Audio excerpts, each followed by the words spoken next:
Barbie Forteza update. Ngayon spotted si Barbie sa Capsudonia Psycho, Legazpi Village sa Makati City.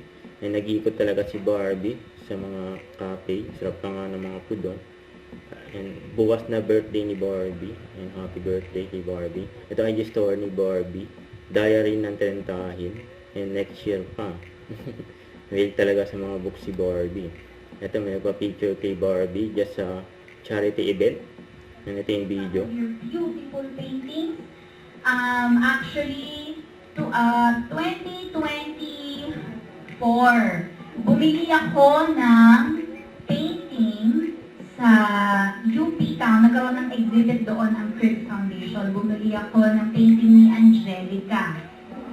Oo, at hanggang ngayon nasa kwarto ko siya. Kasi, painting yun ng isang napakalawak, napakagandang asul na dagat.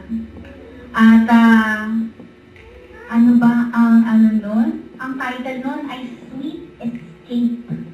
At, to be honest, nung dumaan ako dun sa exhibit, doon sa mall, hindi ko pa alam kung ano ang Cribs Foundation. Pero, for some reason, yung painting na yun, it really resonated with me. It really spoke with me na parang, kaya rin, wala naman ako kaplano-plano na bumili ng painting, di ba? Pero parang namusak sa akin yung painting na yun. And I too was also going through something at the time. I still don't know what actually. Pero nung nakita ko yung painting na yun, nagkaroon ng clarity sa akin, sa sarili ko na parang napakaganda ng dagat. There's peace, there's parang may resolution ang lahat ng bagay.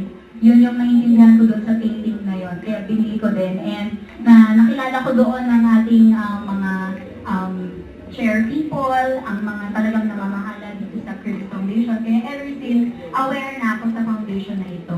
And don't forget to subscribe, click the notification bell for more update. This is with Charging Action Vlog. Stay tuned for more videos. See ya.